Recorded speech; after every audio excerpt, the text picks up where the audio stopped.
Stocks are in record territory as earnings reports help boost the broader markets. We have both the S&P and the Nasdaq breaking above their closing all-time highs today for the first time in months, and they're also closing in on some of their intraday highs. So we can see the S&P trading at 29.33. That is above the all-time closing high, but just below the intraday high of 29.40. Joining us now is Christian Oberbeck, CEO of Saratoga Partners. Christian, thanks for being here today. Just in terms of this rally that we are seeing in the markets, we have the S&P above its all-time closing high back that we saw last September. What's your reaction? Do you think this market still has room to run? Absolutely. I think we have a very strong economy underlying everything, and you're seeing it broadly across, consumer, retail sales.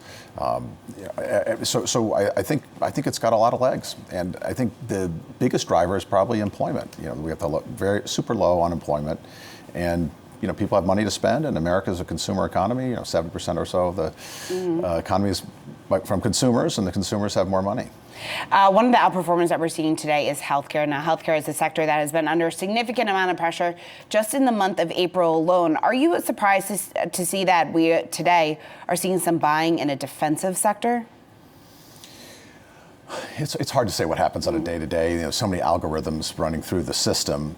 But healthcare has probably been out of favor a bit, and there's a lot of political rhetoric that's putting a lot of pressure on healthcare. And then people, adjust to the political rhetoric, adjust to the probability of that being, coming to bear actually on the sector, and then people reassess. And then when stocks get low, then people come in and buy it. We're in the midst of earnings season. We've had pretty strong earnings when you take a look at the results so far this quarter.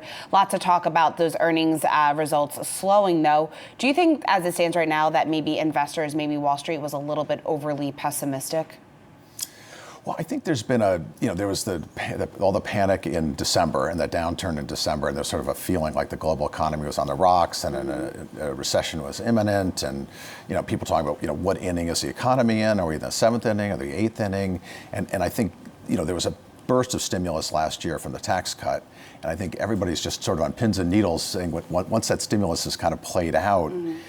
What's the fundamental growth rate going to be? And the comparisons are difficult year over year.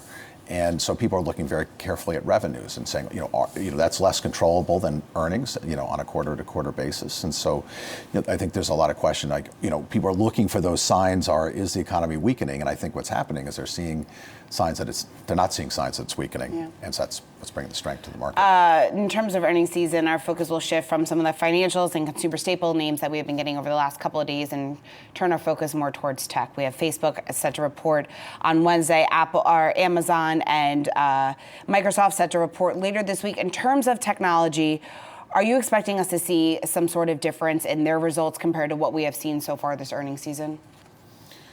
Well, I think it's going to be tricky what their results do and then how their stocks do, because again, talk about focus of political rhetoric. There's a lot of focus on these big tech stocks, and are there going to be structural changes, regulatory changes coming down the pike?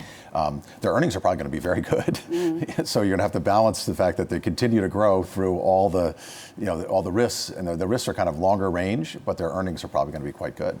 What's your reaction in terms of why we are seeing this buying in the markets? I know you were talking about the fact that we have a strong jobs market out there, and that's helping fuel some of these gains. But do you think a lot of this is attributed to the Fed turning more dovish? Do you think it's the fact that we are seeing strong earnings season? I mean, what do you think is the number one driver right now, aside from the jobs market?